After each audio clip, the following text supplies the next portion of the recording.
Hey friends, recently I had the opportunity to sit down with some of our female students to talk about their experience as a woman in jiu-jitsu, and I wanted to share part of that conversation with you in this video.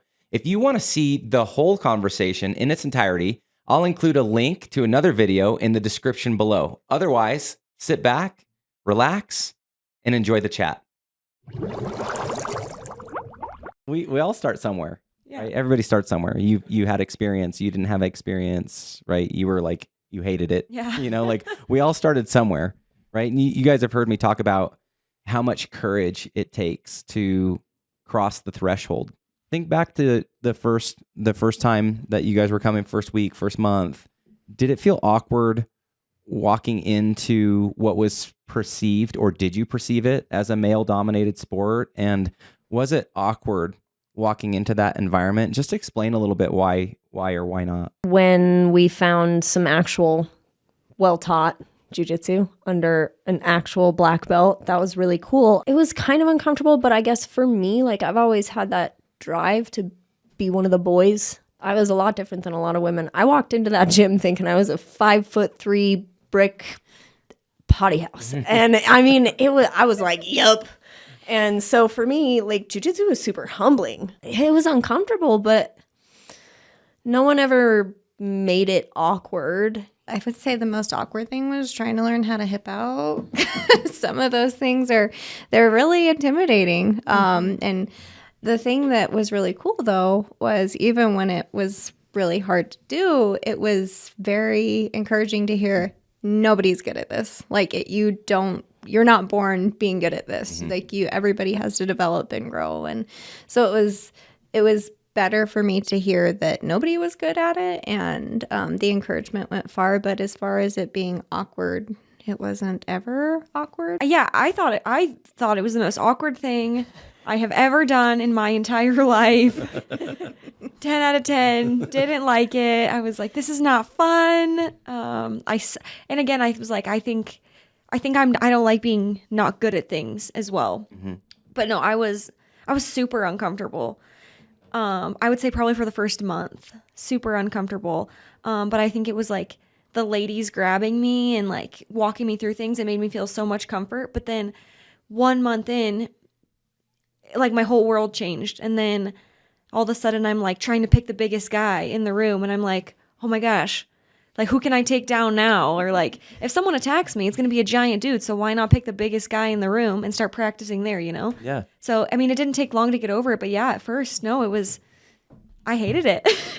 But yeah, it didn't take long to get over at all. There's also some of those like awkward moments for sure that have happened. I have put my hand in a place that I didn't really want before unintentionally during a roll. And I've had hands in places that I don't think were intentional. And that's awkward, but usually, again, coming back to that culture, like with the right people, it's either like oh, sorry, and like you're done, and that's it. Never even mentions it again. Or it's like, hey, I just wanted to let you know, like, I'm super sorry about that. And plus, like, regardless of who you go with, I mean, we're learning how to kill people, basically. Yeah. So right. I don't really think about anything other than surviving or what have you. I mean, true. It's not where my mind is, and I don't think it's where anybody else's mind is. Like when you go into that room and you're rolling with people, hands are going to go places, whatever. I'm not worried about that. I think my main concern half the time is, am I going to fart if someone puts their knee on my stomach? And that's what I'm thinking about the whole time in Randori. I'm not thinking about anything else. I thought you were going to talk about my thumb in your mouth. It wasn't my toe. It was your toe. I have had Becky's toe in my mouth so many times. So, sometimes jiu-jitsu can seem a bit scary. It can seem like a kind of a scary place, right? Especially for those who are more timid or more introverted. So how do you deal with overly aggressive teammates or those you get paired off with who haven't really developed a safe game yet? I've definitely come across a lot of those people before. Big guys. We had a guy come in. He was a wrestler, and he came in and bro just put the bricks in his shoulder and just laid them on me. And I was like, I can't do, you understand? You're like 15, 1,000 times stronger than me, right? Like you're way out strengthened me. And so that was that. But there's been other times now as an upper belt that, well, for one, when they can't beat me, they just don't really like that. And I do let them know, like, hey, you're being really strong. Jiu-jitsu is not about muscle, but I'm not a shy person again. So for me, it's like, hey, don't do that. And then in like my ladies' classes, I let them know, hey, look for the dude with the little red stripe or the black belt. Look for those other people.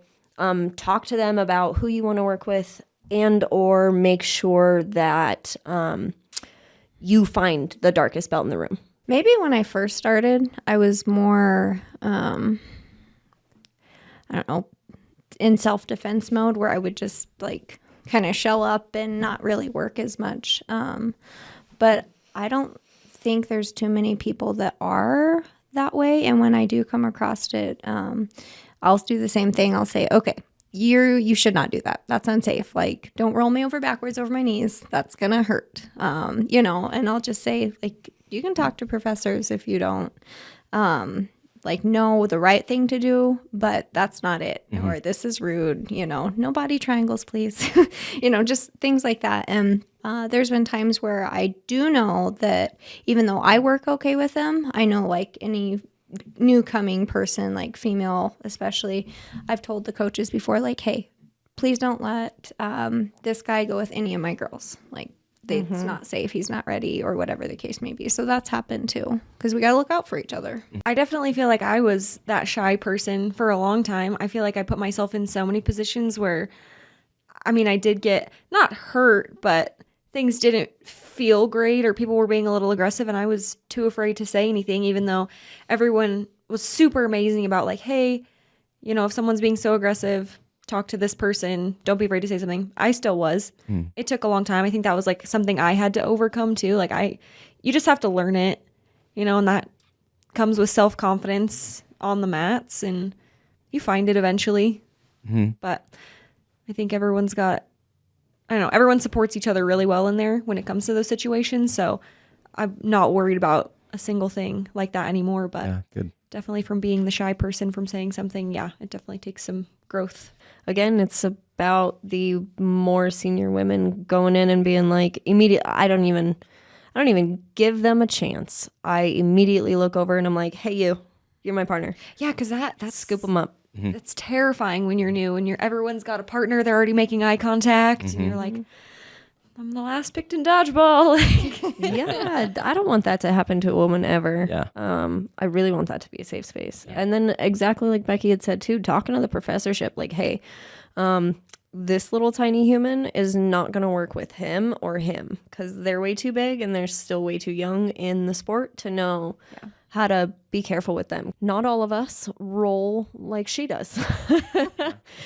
She's a monster and it's incredible. She's so good, but like, yeah, no, I'm not like that. I think some people, especially when they're new in the sport, they don't know the difference between keeping it real and keeping it rude. And so they're like, well, if in real life I would do this. There's a whole different world of real life that both players would do. Yeah, if this was a real, if I was really scrapping for my life right now. So at our academy, we work really hard to intentionally create a safe and fun environment. So how would it make you feel if the professorship allowed the academy to become a dating pool? I've had my experiences in there, and I immediately had a conversation with you, and it's never been a problem since. Like everyone in there, it's really stood up for in there, and it's such a safe environment, and you feel it.